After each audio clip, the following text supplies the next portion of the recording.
Bonjour, dans cette vidéo on va corriger la planche numéro 5 qui porte sur le chapitre 1 concernant le calcul différentiel. Et donc cette planche elle porte sur la différenciation d'une expression. Alors en fait il n'y a rien de bien compliqué dans le fait de différencier une expression par rapport au fait de différencier une fonction de plusieurs variables, parce que en fait une expression c'est tout simplement euh, une égalité entre deux fonctions de plusieurs variables. Donc ce serait une expression qui sera par exemple une fonction g de xy qui est égale à une fonction f de xy.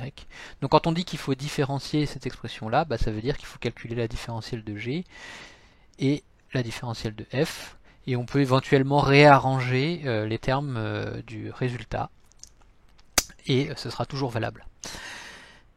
Ok, donc bon, il y a un petit rappel en début de fiche, et puis on doit, en contexte de mathématiques, différencier la première expression. Donc la première expression, elle nous dit que le produit x fois y est égal à ax carré log de y plus b.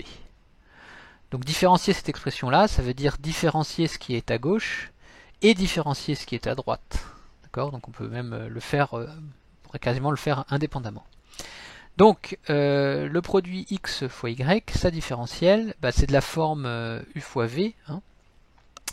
Donc il faut faire la dérivée partielle de cette fonction-là, de x fois y, en faisant comme si y était une constante et on dérive par rapport à x. Donc ça donne y, que je multiplie par la différentielle de x, voilà, plus la dérivée partielle de ce produit par rapport à y, que je multiplierai par dy. Donc la dérivée partielle de x fois y par rapport à y, c'est tout simplement x. Voilà. Et puis à droite, il faut calculer cette fonction-là. On va dire que c'est la fonction f de xy. Eh bien, la différentielle de f, c'est la dérivée partielle de f par rapport à x fois dx, plus la dérivée partielle de f par rapport à y fois dy. Alors soit dit en passant, c'est déjà ce que j'avais utilisé pour calculer la dérivée partielle de x, la différentielle pardon de x fois y. C'est juste que c'était plus simple, donc j'y étais allé directement. Donc d'abord, je calcule la dérivée partielle de f par rapport à x. Eh bien, c'est de la forme quelque chose de constant fois x carré. Et donc, quelque chose de constant fois x carré, sa dérivée, c'est 2 fois la constante fois x. Donc, j'ai 2 fois a logarithme népérien de y fois x. Alors, attention, parce que le logarithme népérien ne s'applique que à y.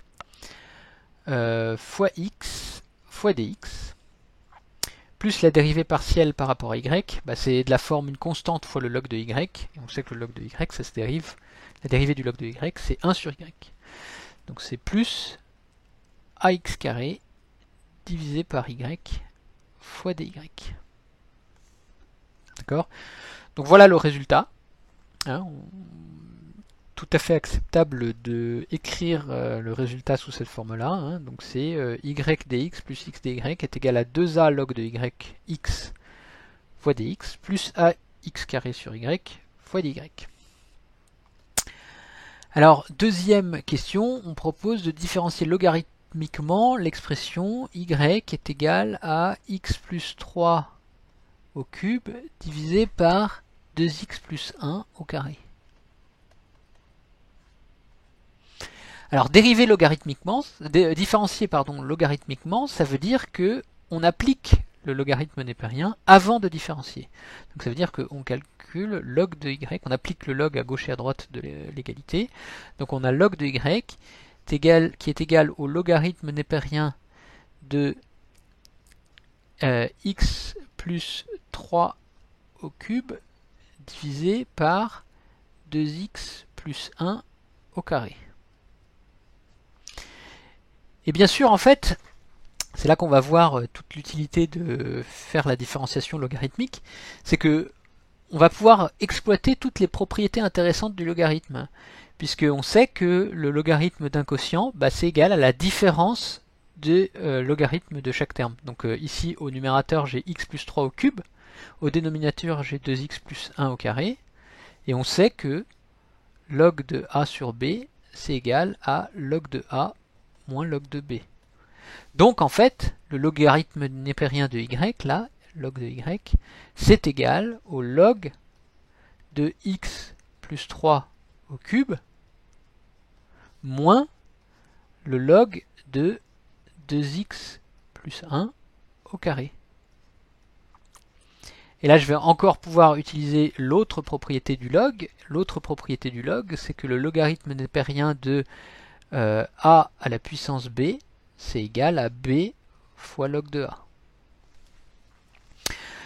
Donc, mon logarithme de y, ici, il est égal, on a x plus 3 au cube, je peux faire descendre le 3 et le sortir du log. C'est 3 fois log de x plus 3,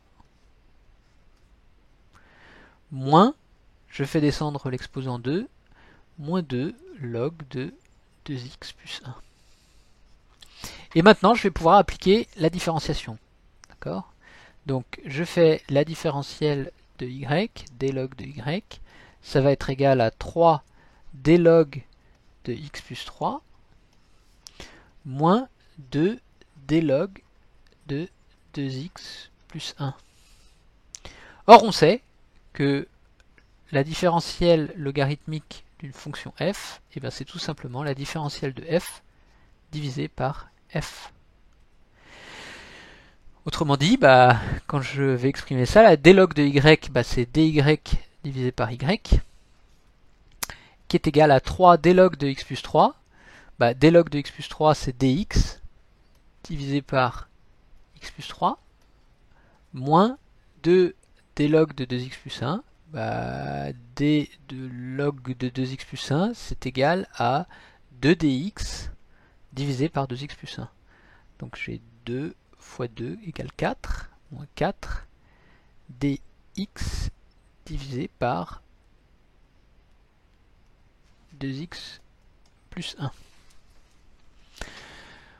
Donc en fait je peux factoriser les dx, c'est égal à 3 divisé par x plus 3, moins 4 divisé par 2x plus 1, le tout fois dx. Voilà la différentielle de cette expression. Alors ensuite, on se proposait d'appliquer ça dans un contexte de physique-chimie. Alors, première question, on dit que n1 sinus I1 égale n2 sinus I2, n1 sinus I1 égale n2 sinus I2, et on suppose que I1 est fixé. Donc ça veut dire que ça, si I1 est fixé, ça veut dire que I1 c'est une constante, mais que N1 et M1, N2 et I2 sont des variables. D'accord? Donc là, j'ai à gauche une fonction de N1 qui est égale à droite à une autre fonction de N2 et I2. Donc différencier cette expression, ça va me donner df d'un côté égale dg. Et puisque f est une fonction de N1, c'est la dérivée partielle de f par rapport à N1 fois dn1, qui est égale à la dérivée partielle de g par rapport à la première variable, donc dérivée partielle de g par rapport à n2 fois dn2, plus la dérivée partielle de g par rapport à i2 fois di2. Voilà, donc j'ai plus qu'à calculer les différents termes. Donc n1 sinus i1, la dérivée de n1 sinus i1 par rapport à n1, en supposant i1 constante, c'est juste la forme, ça a la forme d'une constante fois n1, et donc la dérivée de ça par rapport à n1, c'est une constante. Donc j'obtiens sinus i1, tout simplement, qui est égal à, d'abord la dérivée partielle de n2 sinus i2 par rapport à n2, ça me donne sinus i2, fois dn2, plus la dérivée partielle de g par rapport à i2 fois di2. Alors la dérivée partielle de g par rapport à i2, c'est la dérivée de sinus, et la dérivée de sinus c'est cosinus. Donc plus n2 cosinus i2. Alors j'ai oublié, très important là, j'ai fait une grosse boulette, j'ai oublié de multiplier ça par dn1, parce que sinon c'est pas une différentielle. Donc voilà le résultat, tout simplement. Sinus I1 dn1 est égal à sinus I2 dn2 plus n2 cosinus I2. Ça c'était pour la première question. Deuxième question, on prend t est égal à 2pi racine de L divisé par G, et on propose de différencier logarithmiquement ça. Alors pourquoi est-ce que c'est intéressant de différencier ça logarithmiquement? Parce que en fait, ça s'écrit 2pi fois L divisé par G à la puissance 1,5. Souvenez-vous que la racine carrée, en fait, c'est une puissance 1,5. De la même façon, la racine cubique, c'est une puissance 1 tiers. Donc si j'applique le log, je vais avoir log de t qui est égal à 1,5 de... alors attendez, en fait on va faire quelques étapes quand même, on va pas y aller directement comme ça. Donc si j'applique le log, je vais avoir log de 2pi facteur de L sur G à la puissance 1,5. Donc c'est le produit de 2pi fois L à la puissance 1,5. Donc en fait c'est égal à log de 2pi, parce que c'est de la forme log de a plus b, donc c'est le log de a fois b qui est égal au log de a plus le log de b.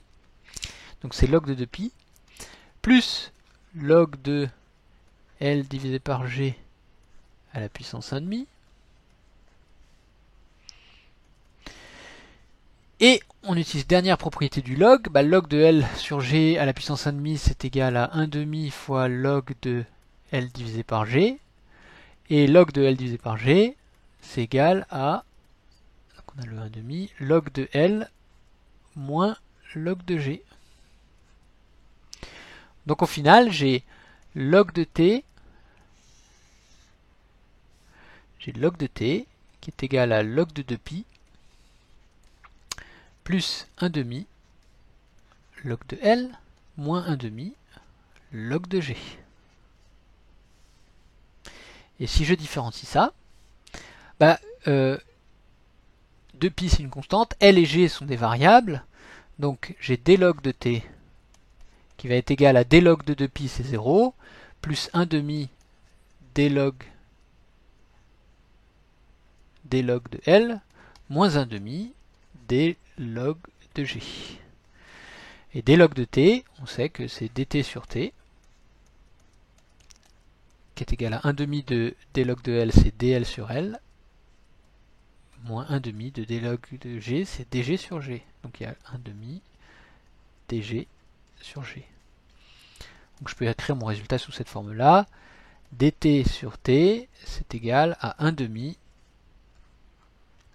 de dl sur L, moins dg sur G.